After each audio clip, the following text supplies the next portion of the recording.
We just learned huge breaking news that will change Nebraska's NIL forever. The President of the United States has signed an executive order to limit third-party collectives from paying and signing players. So in today's video, I'm going to give you my instant reaction. What exactly does this mean?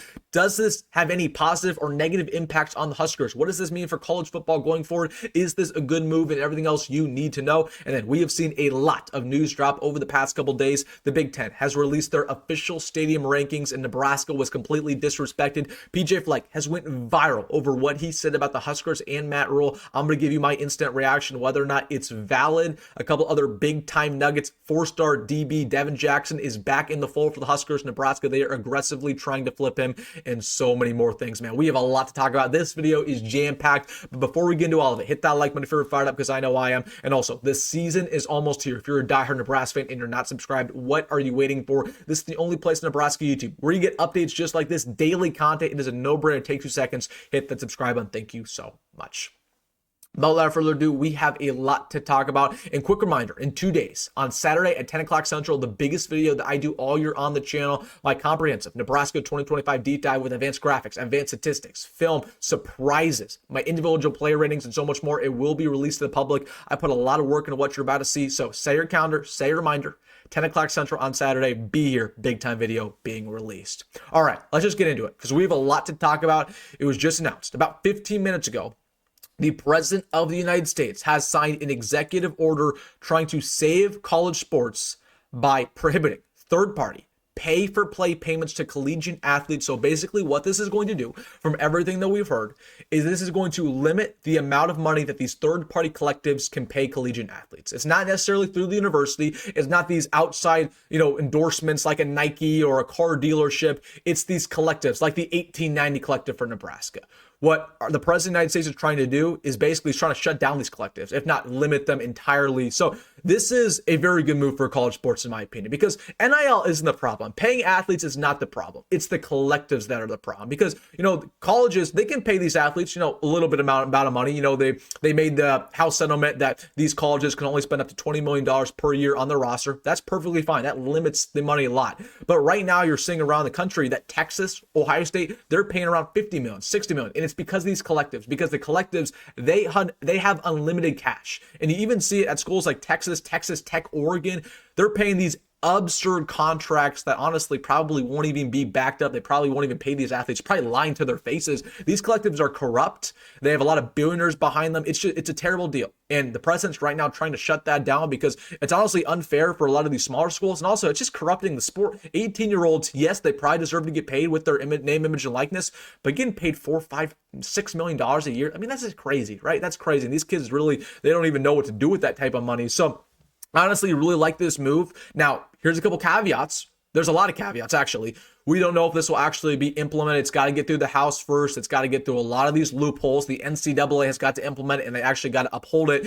We know that the NCAA, they pretty much have no power nowadays. So, okay, if this executive order is actually in place, that's great, but they got to enforce it. That's harder than actually putting it, and saying, okay, this is going to happen. So, while I think it's a great idea by the president, okay, an idea is cool, but it's actually got to be put in place. It's actually got to be implemented, and you got to actually defend that. And that's what's harder. And I don't think he thought that through necessarily. So the concept's great, but there's still a lot of work to go. But again, NIL, it's going to stay for long term, but helping and getting rid of these collectives, or at least limiting the amount of money they can spend, is going to be huge. If we're only paying $20 million a year on a roster, and that's from directly the college, that's going to help a lot more. So basically what he's trying to do to wrap things up is that he's just trying to say, hey, college athletes, they can get paid, but only through the university or these outside car washes or TV deals or Nike sponsorships, stuff like that. The stuff that it was intended for, not for these collectives who are just paying and signing players with these big time contracts. So it's great. It's a great idea, honestly, in my opinion, but it's going to take a long time to actually implement. So that's the problem with it. That's the problem. There's a good side and there's a bad side. We'll see if they can actually uphold it, and we'll see if the NCAA will actually have any power. So also, does this impact Nebraska? I mean, it impacts Nebraska a lot. I actually think it might hurt the Huskers a little bit, to be honest with you, because our collective is top 15, top 20 in America. By taking away our collective, it gives us a little bit more of an even playing field with teams like Iowa, Wisconsin, Illinois once again. So objectively, it kind of hurts Nebraska a little bit, but I'm okay with it because NIL's just killed the sport. It's killed the sport. It really has. It's hurt a lot of things. And we're at least trying to make some steps to improve it. We need legislation. That's what the president's trying to do. Hopefully, this will continue to develop. But wanted to give you guys some info around that. Then, a couple other big time stories, some big time news that's dropped over the past couple days that I want to get to. It was released just a couple days ago. The Big Ten rankings of every single stadium in Nebraska. I heard they're completely disrespected. So I want to run over this. We're going to talk about another 4-star DB who might flip to the Huskers, what PJ FLECK recently said about Nebraska that is going viral. But I heard Nebraska was disrespected. Honestly, we should have a top 5 stadium in the Big Ten. So we're solidified in the top 10 right now. That's great. At number 10, they have Michigan State. Okay. Number 9, they have USC. I think USC should be low. USC barely gets anybody for those games. But then at number 8, they have Nebraska. That honestly is completely ludicrous to me. We should be higher than Wisconsin easily. We should be higher than Iowa easily. We have a very tough environment to come play in, whether it's, with the 90,000 there every single game, the light show, the drone show, right? All the loud music, just from just a rocking environment. Nebraska is unbelievable. And you hear that from these athletes every single day. Travis Hunter said a couple months ago that Nebraska by far was the hardest place he played throughout his college career. So I think Nebraska should be a lot higher. They disrespect us in a big way. After they go, you even got Washington at 5. Why is Washington 5? I understand they have the highest decibel count of all time that actually happened against Nebraska back in the 90s. But listen, that's not the case anymore, Washington. One of the more overrated places to play. That's not hard to play than Memorial Stadium. I can guarantee you that. And then other than that, this is valid. Ohio State number 1, Penn State number 2, that's valid. I agree with that. Big house up there, Oregon, that's fine. But I think Nebraska should be 5, if not top 3. Then a couple other things I want to get to. PJ FLECK. He has went viral over the past couple of days. What he said about Nebraska. He said, he was asked at Big Ten Media Days, in his opinion, who was the most dangerous team in the Big Ten that nobody really ever talks about? And he said, no close. It is not even close. It is Nebraska.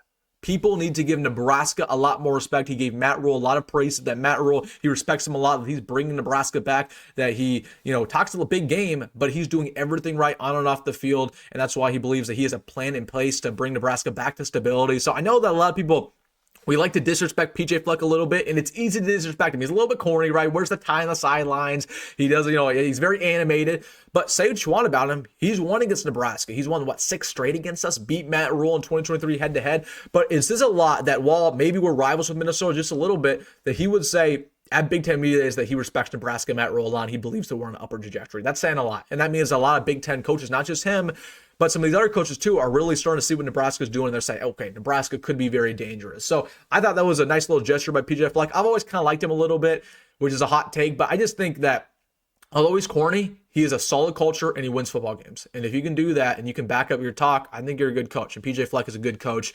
But for him to give respect to Matt Rhule, Nebraska, it says a lot. Definitely means we're doing a good job. And we're going to have a big year this season. Then a couple other things I want to get to.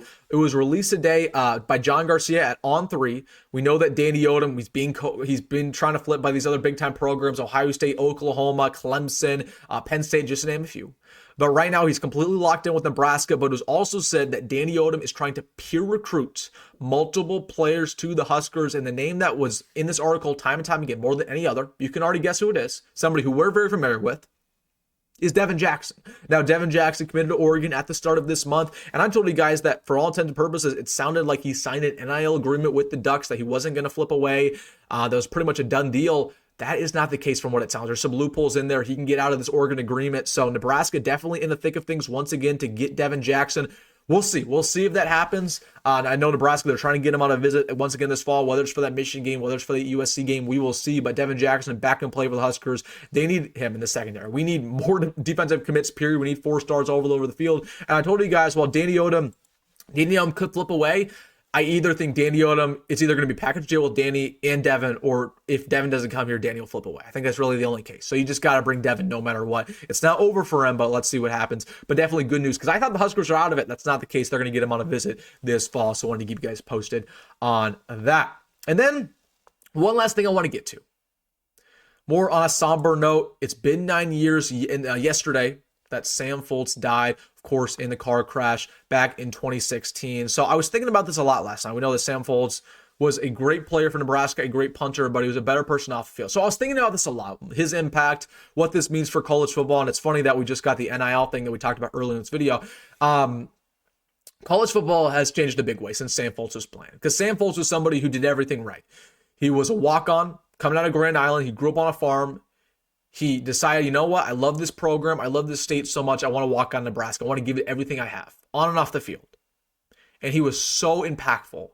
He was a better person than he was a player. He was very similar to Brooke Berger in that way, where both those guys, no matter all the adversity that they faced, all the scrutiny, they were better individuals off the field than they were on the field. They were great ball players. Both of them would have made it to the NFL if it weren't for the incidents that happened with both of them.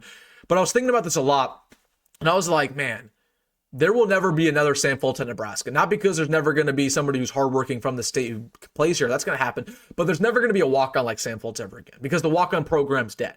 It's never happening ever again. There's never going to be a kid who was under-recruited in high school, who loves Nebraska. That player's never going to get an opportunity here ever again. So if Sam Foltz was coming out in 2025, he would never play at Nebraska because he wouldn't have an opportunity because there's no more walk-ons. I was thinking about that. I was thinking about the fact that back in the day, people used to commit to schools because they were big fans growing up, that they wanted to be a part of something different. They want to be special. Nowadays, it's not about that. Nowadays, even if you grew up to be a fan of a program, it's all about, hey, how much are you willing to pay me? Rather than, hey, I want to be special. I want to be different. Okay. College, and I'm not one of those guys who hates on modern day college football. I'm not one of those guys who thinks that college football is going downhill. I think that college football is still a great product. But it has changed, and a lot of it's for the worse, and the money has really ruined everything. The greed has ruined everything. Getting rid of walk-ons has ruined a lot. The portal has ruined a lot. Like, there's no loyalty anymore. So that's why I'm honestly a little bit harder on some of the college athletes that are right now playing for Nebraska than what was the case maybe 10 years ago, because the kids 10 years ago were just playing for Nebraska for the love of the game because they loved the sport. Nowadays, these athletes are playing for money, frankly. That's kind of how it is, and that's sad. It is different. It's definitely a different perspective. I don't know. I was just thinking about that yesterday because there'll never be another Sam Foltz again. He was so impactful on and off the field, and we're never going to get a story like him ever again because, unfortunately, just the walk-ons are no longer a thing, and the greed has impacted this game too much. So I was thinking about that a lot. I miss Sam Foltz. He was such an impactful player. Would have had a great NFL career if it weren't for the car crash in Wisconsin 9 years ago yesterday. So I want to know your thoughts down below about college football, about Sam Foltz, about the entire video. Let me know what you're thinking down below. Once again, reminder that in 2 days, 10 o'clock Central, the biggest video that I do all year, my deep dive will be released to the public. It's going to be huge. I put so much work into that. So again, set your calendar, 10 o'clock Central, 10 o'clock Central, 10 o'clock Central on Saturday. My deep dive will be released. All right, guys, go have a grad, go Met roll. I'll see you in the next one.